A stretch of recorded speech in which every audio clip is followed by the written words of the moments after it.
আসসালামু আলাইকুম। Lucky FM ধ্রুবক অলরাউন্ডের পক্ষ থেকে আপনাদের স্বাগত জানাচ্ছি ভিডিও টেক নিউজে। এখন আমরা দেখব টুইটার নিয়ে এক নিউজ।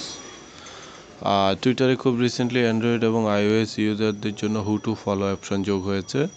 এটি একটি রিকমেন্ডেশন যেটার মাধ্যমে আপনি আর কাদেরকে ফলো করতে পারেন সেরকম একটি ফিচার যোগ হয়েছে। জি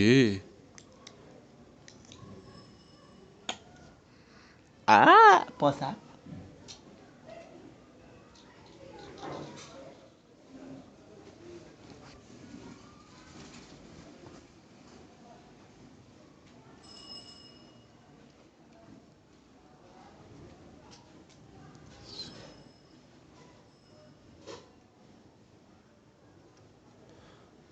তো আজকে এ পর্যন্তই। ভালো থাকবেন।